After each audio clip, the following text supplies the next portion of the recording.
Hi friends, welcome to Chintala blog. ఈరోజు blog వచ్చేసి day 2 of Navratri.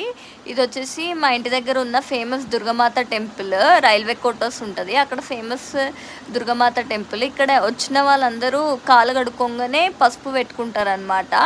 Entrance చూసారా, దుర్గమాత అమ్మవారు ఉంటారు ఇక్కడ. డే 2 కాబట్టి హోమం జరుగుతుంది.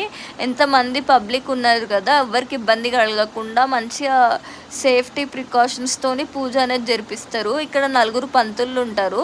వచ్చిన ప్రతి ఒక్కరు గోత్రనామాలు చదివి అందరికీ శతకోపం పెట్టి అందరికీ అక్షంతలు అందించి భక్తులు సమర్పించిన నైవేద్యాలు కానీ చీరలు కానీ వడిబియ్యాలు కానీ దేవుడికి చేరేలాగా చూసుకొని అంత నిష్టగా చేస్తారు. ఇక్కడ అమ్మవారి అలంకరణ చూసారా ఎంత బాగుందో. ఈరోజు డే 2 కాబట్టి అమ్మవారు అలంకరణ అనేది రెడ్ కలర్లో ఉంటుంది.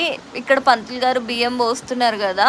ఇక్కడ ఫ్రైడే కాదు, ఎవ్రీ ఫ్రైడే కూడా దీపం ముట్టిస్తారు. అంటే ఎవరైనా కోరుకున్నారనుకో నిలబెడితే 9 వారాలు దీపం ముట్టిస్తామని చెప్పేసి కోరుకుంటారు. అమ్మవారిని చూడండి ఎంత అలంకరంగా నిండుగా ఉందో. ఇక్కడ ఎవ్రీ ఫ్రైడే అన్నదానాలు జరుగుతాయి. ఇప్పుడు నవరాత్రి కాబట్టి